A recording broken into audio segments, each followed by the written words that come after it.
ഈശ്വര, കാവടി തുള്ളിയാണല്ലോ പോണത്. എന്താകും മുരുക? സൂര്യ വേണ്ടടാ, നമ്മുടെ ലൈഫിന്റെ പ്രശ്നോടാ. നമ്മുടെ അല്ല, എന്റെ. അതിൽ നീ ഇടപെടണ്ട. ഞാൻ ഇനി ഇവിടെ അവതരിപ്പിക്കാൻ പോകുന്ന ഈ ഒരു ഐറ്റം ആരും വീട്ടിൽ പോയി അനുകരിക്കരുതേ എന്ന് അഭ്യർത്ഥിക്കുകയാണ്. ഈശ്വരോ, ഇതെന്തൊരു പാട്. എടാ പിന്നെ ഇങ്ങനെയൊന്നും അല്ലടാ. എടേ, ഇത് നമുക്കിന്ന് പോണ്ടേ? അയ്യോ, എന്റെ ഒരു കൈ എവിടെയുടെ? രണ്ടൂന്ന് കൈയായിട്ട് വന്നേണ്. ഇവളാള് കൊള്ളാമല്ലോ.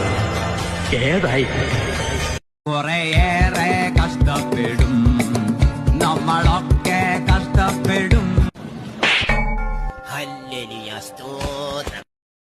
അവർ തിരികെ വരുന്നു. ഹൊയ് ഹൊയ് ഹൊയ് ഹൊയ്.